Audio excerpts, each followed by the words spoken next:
하나님의 말씀 보시겠습니다. 하나님께서 오늘 우리에게 주신 말씀은 창세기 45장 1절에서 15절까지의 말씀. 창세기 45장입니다. 창세기 45장 1절에서 15절까지의 말씀을 기록하도록 하겠습니다. 내가 앉아있고 여러분들이 앉아있고 1절에서 15절까지 같이 기록해 올리겠습니다. 먼저 선도하겠습니다. 요셉이 시종하는 자들 앞에서 그 정을 억제하지 못하고 소리질러 모든 사람을 자기에게서 물러가라 하고 그의 형제들에게 자기를 알리니 그때 그와 함께한 다른 사람이 없었더라. 요셉이 큰 소리로 우니 대소 사람에게 들리며 바로의 공중에 들리더라. 요셉이 그 형들에게 이르되 나는 요셉이라 내 아버지께서 아직 살아계시니까 형들이 그 앞에서 놀라서 대답하지 못하더라. 요셉이 형들에게 이르되 내게로 가까이 오소서. 그들이 가까이 가니 이르되 나는 당신들의 아우 요셉이니 당신들의 애굽의 판사라. 당신들이 나를 이곳에 팔았다고 해서 근심하지 마소서. 한탄하지 마소서. 하나님이 생명을 구원하시려고 나를 당신들보다 먼저 보내셨나이다. 이 땅에 2년 동안 흉년이 들었으나 아직 5년은 가까이도 못하고 추수도 못할지라. 하나님이 큰 구원으로 당신들의 생명을 보존하고 당신들의 후손을 세상에 두시려고 나를 당신들보다 먼저 보내셨나니 그런즉 나를 이리로 보내기는 당신들이 아니요 하나님이시라. 하나님이 나를 바로에게 아버지로 삼으시고 그 온 집의 주로 삼으시며 애굽 온 땅의 지자로 삼으셨나이다. 당신들은 속히 아버지께로 올라가서 이르기를 아버지의 아들 요셉의 말에 하나님이 나를 애굽 전국의 주로 세우셨으니 지체 말고 내게로 내려오사. 아버지의 아들들과 아버지의 부자들과 아버지의 양과 소와 모든 소유가 평생 땅에 머물며 나와 가깝게 하소서.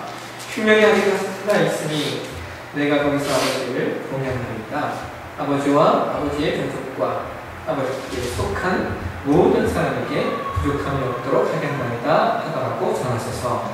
당신들의 눈과 내 아우 베냐민의 눈이 보이는가. 당신들에게 말하는 것은 내 입이라. 당신들은 내가 애굽에서 누리는 영화와 당신들이 본 모든 것을 다 내 아버지께 알고 속히 모시고 내려오소서 하며 자기 아우 베냐민을 목으라고 오니 베냐민도 요셉을 목으라고 오니라. 같이 읽겠습니다. 요셉이 형들과 이와주며 오니 형들이 그제서야 요셉과 말하니라. 아멘. 창세기 45장 15절까지 말씀을 가지고 창세기가 나타나는 가정을 주로 15번째 시간 가정을 지키시는 하나님 오늘 저와 여러분이 공독한 말씀은 드디어 야곱의 가정이 온전하게 회복되어지는 말씀이 기록되어진 말씀입니다. 온전하게 여러분 회복된다라는 하는 말의 의미는 야곱의 가정 안에 갈등과 고통과 그리고 분리와 헤어짐의 시간들이 있었음을 의미하는 것입니다. 저와 여러분이 기억하시다시피 야곱에겐 12명의 아들들이 있었습니다. 야곱이 낳은 12명의 아들들은 그가 4명의 아내에게서 낳은 아들들입니다. 우리가 창세기 35장 23절 이하에 보시면 성경은 야곱의 아들들을 기록하고 있습니다. 먼저 첫 번째 아이인 레아에게서 낳은 아들이 루벤, 시므온, 레위, 유다, 이사갈, 스불론, 레아가 6명의 아들을 낳습니다. 그리고 다음으로 라헬에게는 2명의 아들을 낳았죠. 요셉과 베냐민. 그리고 그 여종들 비라가 낳은 아들이 첩이죠. 첩 비라가 낳은 아들이 단과 막달리고요. 그 다음에 이제 또 하나의 첩이 있지 않습니까? 실바가 낳은 아들이 갓과 아셀을 낳습니다. 여러분 야곱의 삶을 볼 때 참 재미있으면서도 안타까운 것은 놀랍게도 야곱의 본처가 2명인 것 같다는 하는 사실입니다. 비라와 실바는 애초에 첩으로 들어온 여인들이었기 때문에 문제가 없었지만 이 레아와 라헬의 문제는 참 쉽지가 않습니다. 원래 야곱이 처음 아내로 선택한 여인은 그 라헬이었습니다. 창세기 29장 18절과 19절을 보시면 성경이 이렇게 말하겠습니다. 한번 보실까요? 창세기 29장 말씀을 보시겠습니다. 창세기 29장 18절, 19절 다시 한번 보겠습니다. 다시 하나요? 다시 한번 보겠습니다. 창세기 29장 18절, 19절 시작. 야곱이 라헬을 더 사랑하고 대답하되 내가 외삼촌의 작은 딸 라헬을 위하여 외삼촌에게 시장을 섬기게 된다. 라반이 이르되 그를 내게 주는 것이 내게 주는 것보다 나으니 나와 함께 있으라.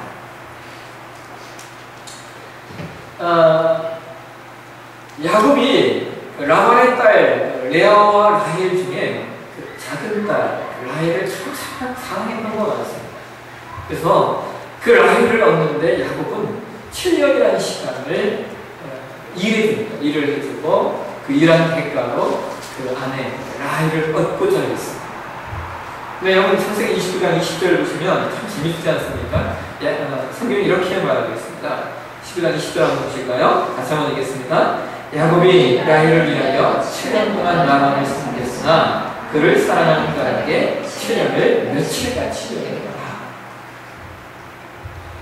여러분 야곱이 얼마나 라헬을 사랑했던지 그녀를 사랑해서 7년 동안 라반을 위하여 일하는 그 시간을 며칠같이요?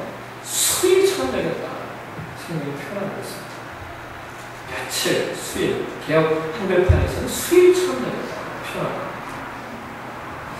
야곱이 얼마나 라헬을 연모했으면 여러분 7년을 며칠처럼 또 수일처럼 여겼을까요? 이것은 정말 사랑하지 않고는 가능하지 않는 일입니다. 근데 여러분 제가 기억하시다시피 정작 그의 첫 번째 아내는 라헬이 아니라 레아가 됩니다. 그의 아버지인 라반이 자신의 지방에서는 아우를 먼저 준 일은 없다라고 하면서 레아를 먼저 신방으로 들여보냈기 때문입니다. 또 참 재밌는 것은 이후에 야곱의 삶에는요, 이 레아와 라헬의 치열한 싸움이 시작하는 것을 볼 수 있습니다. 야곱이 7년 더 일해서 7년 더 일하는 걸 조건으로 해서 라헬을 아내로 받지 않습니까?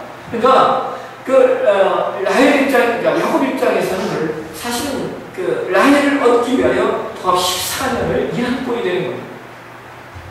그러니까 레아와 라헬을 얻었는데, 여러분 야곱의 인생을 보면 이 레아와 라헬의 이 싸움이 정말 치열합니다.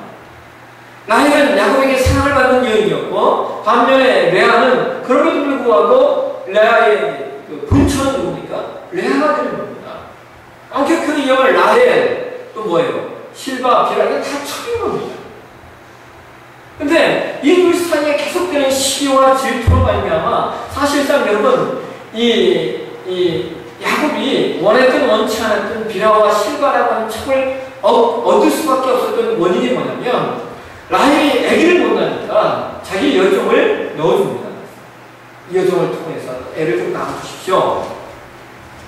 근데 이 비라가 들어갔는데 레아가 가만히 있지 않는 거예요. 레아가 자신의 여종이었던 실바를 또 넣어주는 거예요. 그래서 누구예요? 야곱은 어쩔 수 없이 4명이 갖게 돼요. 근데 여러분 아까 우리가 4명의 여인 가운데 낳은 아들들을 이해를 쭉 이렇게 얘기해서 그렇지, 사실상 이 12명의 아들의 순서가 약간 다릅니다. 그러니까 레아가 낳은 아들은 레아가 6명의 아들을 낳았지만 레아는 첫 번째 아들이 루벤이고, 두 번째 아들이 시므온, 세 번째가 레위, 네 번째가 유다입니다. 그 다음에 5번째 낳은 아들 단과 납달이 누구의 아들이냐면 비라의 소생입니다. 그 다음에 7번째, 8번째 아들이 갓과 아슬인데, 이 아이들은 누구의 소생이냐면 척이었던 실바의 소생이고요. 그 다음에 이사갈, 스불론, 9번째, 10번째가 또 누구의 소생이냐면 레아가 또 아이를 또 낳습니다. 그러니까 레아가 아들들을 되게 많이 낳습니다. 그리고 마지막 11번째, 12번째 아이들이 여러분 잘 아시는 요셉과 베냐민 아닙니까? 라헬이 처음에 애를 낳지 못하다가 나중에 마지막에 막판에 성공을 한 겁니다. 아들 둘을 낳았어요. 그리고 야곱에게는 딸이 하나 있었지 않습니까? 여러분 기억하시는 디나 딸이 하나 있었는데 그 디나는 레아의 소생입니다. 근데 여러분 창세기 37장으로 가시면요, 여러분 창세기 37장 한번 가보실까요? 이 사건이 어떤 사건입니까? 창세기 37장 사건이요, 형제들이 누구를 파는 겁니까? 예, 요셉을 파는 겁니다.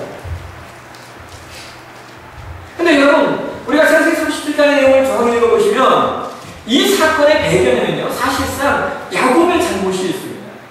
왜냐하면 야곱이 그의 아들 요셉의 때에 편애했기 때문에.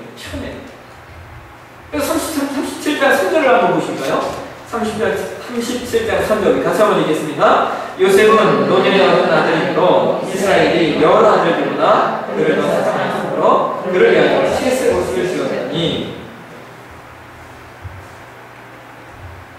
여러분 야곱이 요셉을 다른 형제들보다 사랑했던 거는 물론 노년에 얻은 아들일 것 같지만 요셉이 누구의 아들이에요? 그가 그렇게 사랑했던 딸 아내 라헬의 아들입니다. 그러니까 노년에 얻기도 했지만 그가 귀하게 얻은, 라헬에게서 귀하게 얻은 아들이니까 요셉을 더 사랑하는 거예요.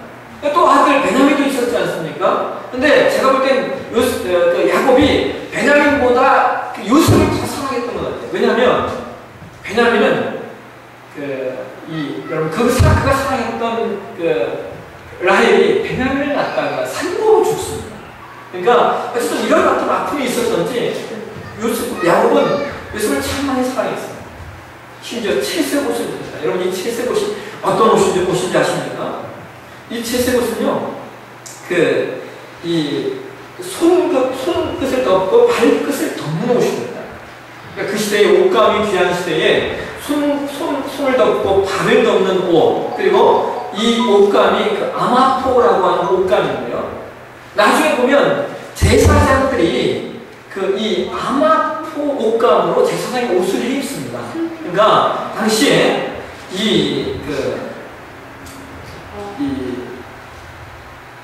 요셉이 입었던 칠색 옷은 상당한 가격이었고 동시에 아주 귀한 옷감이었던 것을 우리는 성경을 통해 이해할 수가 있습니다. 그만큼 야곱이 요셉을 편애한 거예요. 우리가 또 이제 여기서 하나 우리가 교훈 얻을 수 있는 건 그런 겁니다. 여러분, 어떤 일이 있어도 편애하셔서는 안 됩니다. 편애하면 가정 안에 분란이 일어납니다. 생색도매지 마시죠. 편애하면 형제들이 하나를 죽이려고 달려드는 이런 일이 일어납니다. 실제로 여러분 보십시오. 요셉이 팔리는 이유가 뭐냐면요, 요셉이 꿈꾼 얘기를 하는 거예요. 여러분 생각해 보십시오. 꿈꾼 거. 여러분 꿈 많이 꾸지 않습니까? 요셉이 꿈꾸고 있어요. 내가 꿈꾸니까 형제들이 나한테 전하더라. 여러분 서로 간의 감정이 골이 없다면요, 형들이 이렇게 얘기했을 겁니다. 그래? 좋겠다. 이러고 넘어가있어.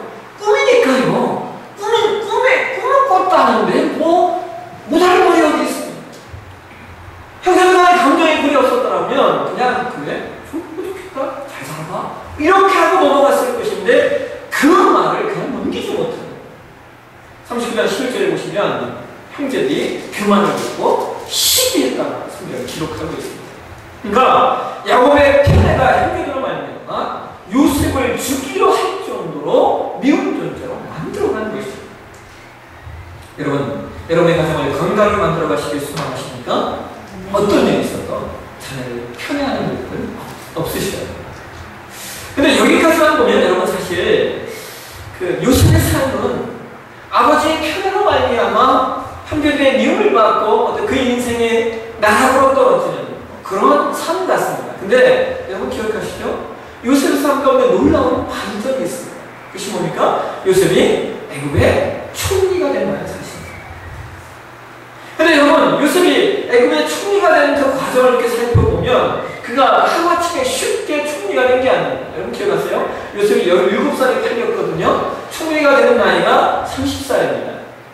그러니까 요셉이 팔려서 총리가 되는 그 시간까지 장장 13년의 시간들을 요셉이 뭐하고 누구십니까?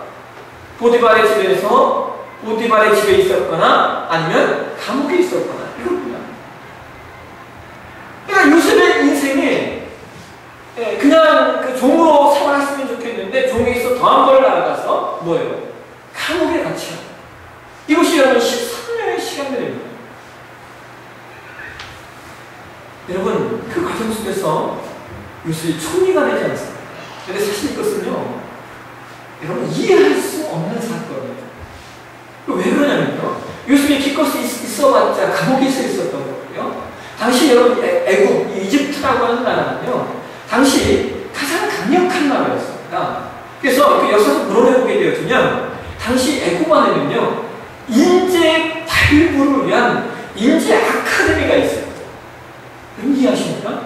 그러니까 애국이라는 나라는 당시 아주 강성한 나라였는데 그 나라의 문명이 높아서 그 인재를 발굴해야 된다는 생각들을 갖고 있었고 그 인재 발굴을 위한 아카데미를 가지고 있었던 것이 애국입니다.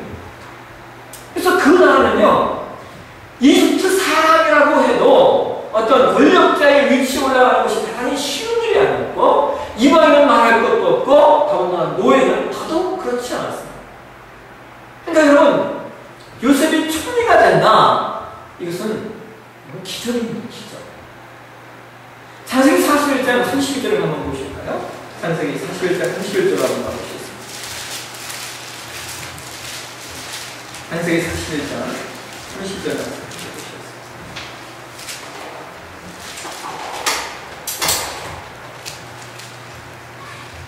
창세기 41장 32절입니다. 함께 읽겠습니다. 시작.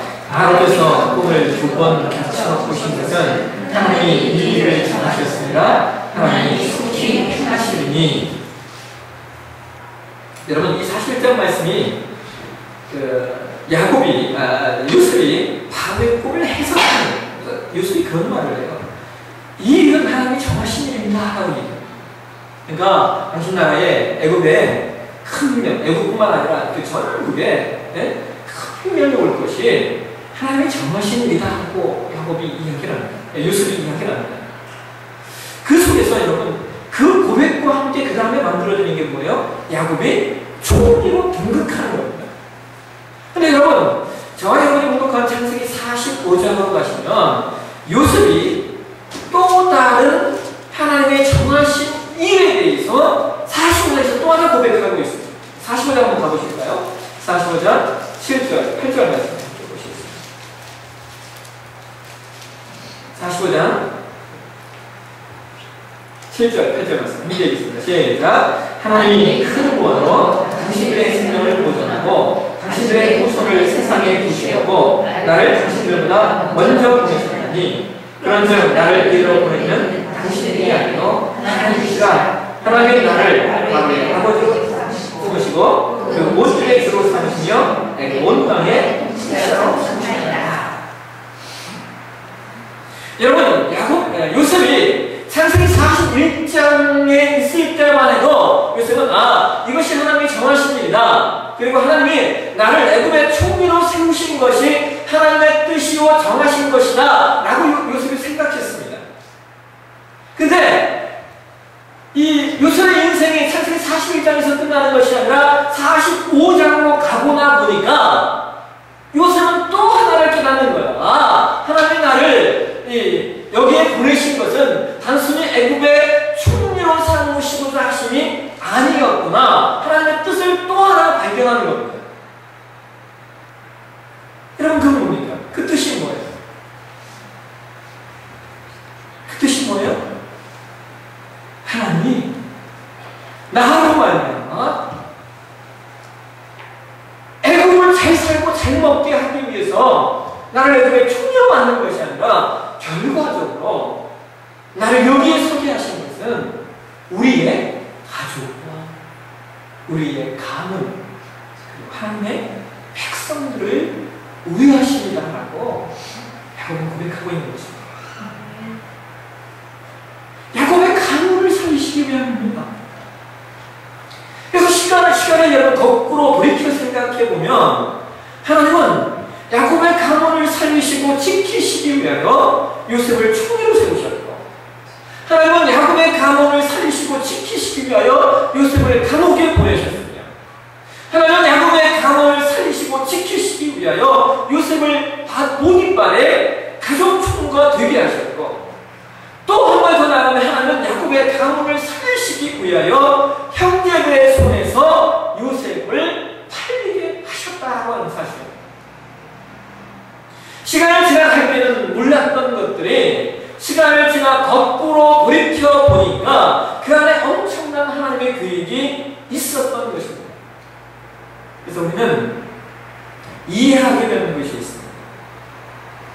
요셉이 형들의 손에 의하여 그렇게 팔려야만 하는 이유가 있어요. 요셉이 보디발의 아내가 그렇게 모함해야만 하는 이유가 있었습니다.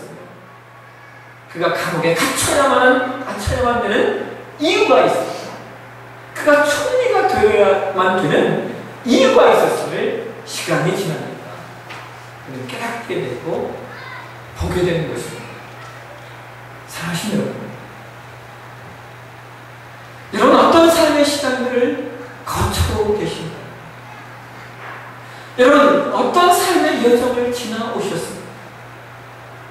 저와 여러분이 어떤 시간을 거쳐오고 또 어떤 시간을 지나오셨든지 그 속엔 하나님의 뜻이 있습니다.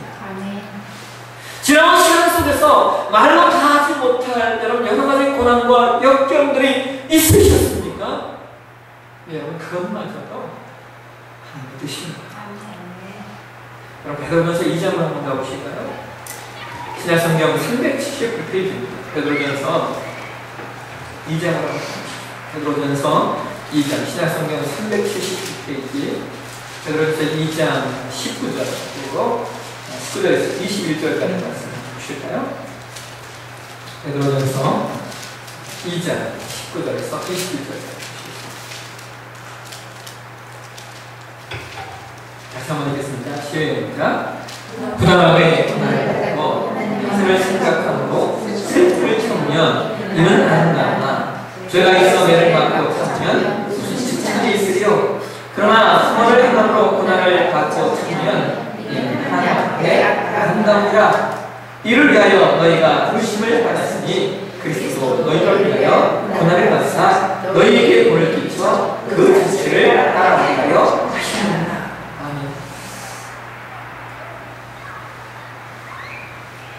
이런 베드로가 말하고 있어요. 부당하게 고난을 받는 일이 있다라고 하는 겁니다. 여러분 이 말씀을 개역 한글판에서는요 애매하게라고 했어요. 애매하게 고난을 받아. 그죠? 여러분 애매하게 고난을 받을 일들이 있습니까? 없습니까? 있다라고 하는 거예요. 여러분 부당하게 고난을 받으신 적 있습니까? 애매하게 고난이 오셨던 적 있으십니까? 그러나 성경은 그렇게 말하고 있어요. 그 고난을 어떻게 하면 하나님을 생각함으로 그 슬픔을 참으면 뭐하나? 아름다우나. 또 20절에도 너희가 선을 행함으로 고난을 받고 참으면 이는 하나님 앞에 아름다우나라고 합니다. 아름다우나. 이 아름다우나라고 합니다. 여러분 왜 베드로가 아름답다고 말할까요? 그것은 하나님께서 그 고난을 그냥 놓아두시지 않을 것이기 때문입니다. 하나님께서 보시고 기억하시고 그 과정 속에서 일하실 것이다 라고 하는 그 하나님의 긍정의 표현이 아름다우나입니다. 아름다우나. 이 아름다우나라고 하는 단어가요 영어 성경에 보게 되시면 뉴 인터내셔널 버전에서는 commendable이라고 하는 단어가 있습니다. 이 말은 칭찬할 만한 이런 의미입니다. 또 킹제임스 버전에서 acceptable이라고 하는 이 말은 받아들일 수 있는이라고 하는 뜻도 있지만 또 하나 뜻이요 마음에 드는이라는 뜻이 있습니다. 마음에 드는. 그러니까 이 아름다우나 이 말은 고난을 애매하게 부당하게 고난을 받는다 하더라도 뭐하고 살면 그 속에서 선을 행하고 그 슬픔을 참고 이겨내면 하나님이 뭘 주셔요? 아름다움을 주신다는 거예요. 아름다움. 네? 이 해석하는 하나님 너희를 칭찬하실 것이다. 그리고 너희가 하나님 마음에 드는 사람이 될 거다라고 성경은 이야기하고 있습니다. 사랑하시면 하나님은요, 하나님의 마음에 드는 사람들을 축복하십니다.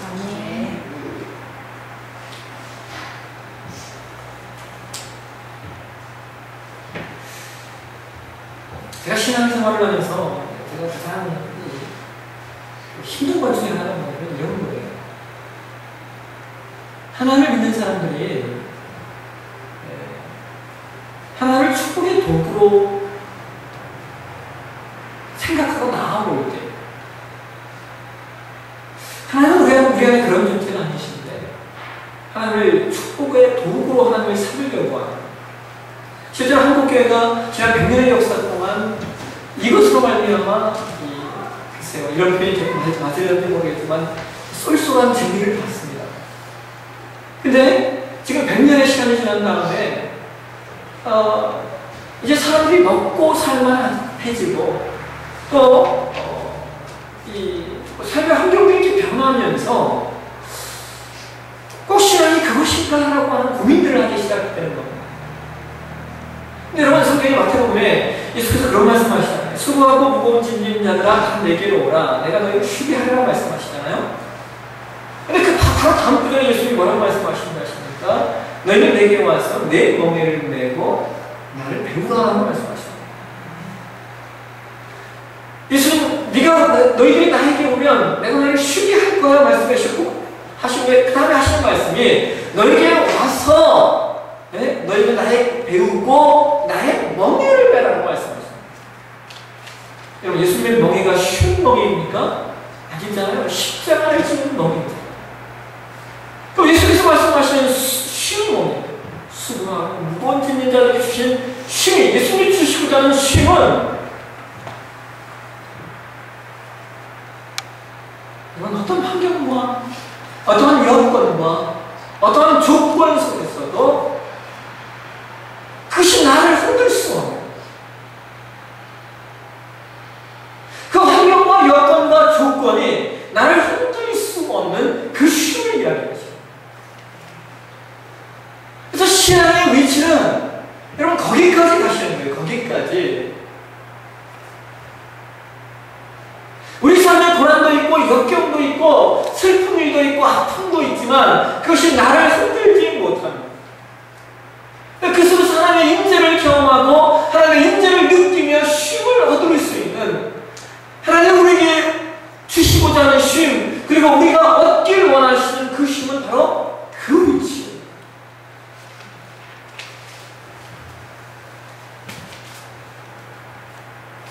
그래서 이것을 우리가 고민하고 생각해야 되는데 이것 앞에 가볼 생각을 하지 못하고, 그래서 기독교 신앙을 단순히 기본적 내용으로 하게 됩니다. 이것에 대한 참 안타까움과 슬픔이 너무 있습니다. 근데요, 여러분, 그럼에도 불구하고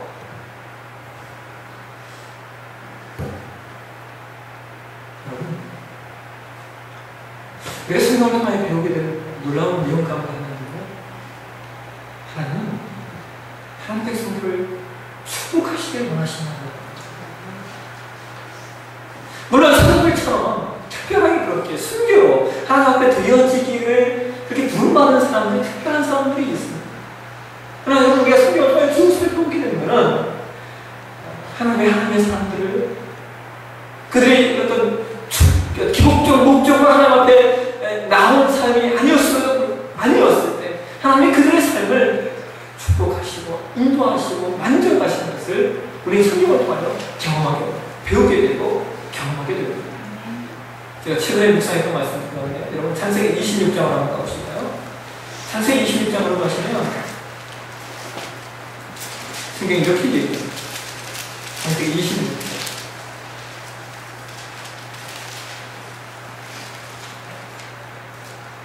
12절 13절 한번 보실까요? 창세기 26장 12절 13절 우리 같이 한번 읽겠습니다. 시작. 이삭이 그 땅에서 농사하여 그에게 백배나 얻고 여호와께서 복을 주심으로 그 사람은 취하고 왕성하여 마침내 복하였더라. 여러분, 저는 이 말씀을 묵상하면서 웃었어요. 야, 성경이 거부가 됐다는 말입니다. 성경이 이런 단어를 쓰고 있구나. 여러분, 하나님이 이삭을 축복하신 이유가 뭐예요? 저는 여러분, 이삭의 인생에 보면요, 뭐 특별한 게 없어요. 근데 제가 이삭의 인생을 이렇게 묵상해 보면서 이삭이 하나님 마음 안에 들었던 게 두 가지가 있는 것 같아요. 하나는 뭐예요? 아브라함이 이삭을 제물로 드리려고 할 때 그 상황 앞에 이삭이 그냥 순종하고 나아갔다라는 거예요. 여러분, 그때 이삭의 나이가 적지 않은 나이였습니다. 충분히 아버지 아브라함을 물리치고 도망갈 수 있는 나이였어요. 근데 이삭이 그 아버지 앞에 순종함으로 자신의 생명을 드리려는 그 순종함이에요. 그러나 또 하나 이삭의 삶 가운데 하나님 마음에 흡족했던 것이 뭐냐면, 여러분, 그가 그의 아내를 선택하는, 여러분 기억나세요? 여러분, 이삭은요, 그 삶 가운데 아내가 한 명밖에 없었어요. 아브라함도 아내가 이러셨고 야곱도 이러셨는데 이삭만큼은 순종하게 하는 것을 봤습니다.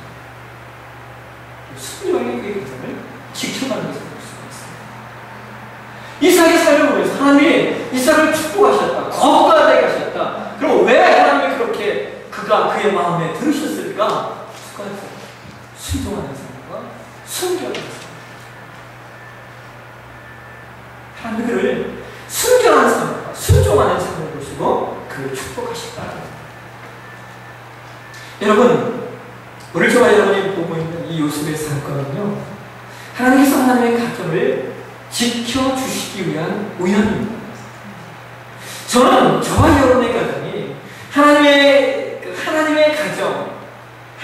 가정만 되신다면 하나님께서 저와 여러분의 가정을 반드시 지키시고 보호하시고 인도하실 줄을 믿습니다. 때로 고난이 찾아오시면 여러분 그렇게 생각하십시오.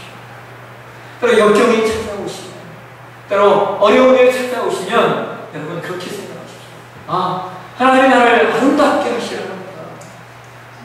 하나님이 나를 아름답게 하시려는 겁니다. 이 고난의 시간을 통하여서 하나님이 나를 만들어 가시고 요셉을 통하여 그의 가정을 살리셨던 것처럼 하나님 나를 통하여 우리 가정을 살리시고 나를 통하여 많은 사람들이 복을 얻게 하시려고 하시나보다. 그렇게 하나님의 계획들, 하나님의 영원하신 계획들을 볼 수 있는 믿음의 눈이 저와 여러분에게 있을 것이고, 그래서 저와 여러분의 가정이 하나님의 축복하시는 가정과 온전히 살 것이길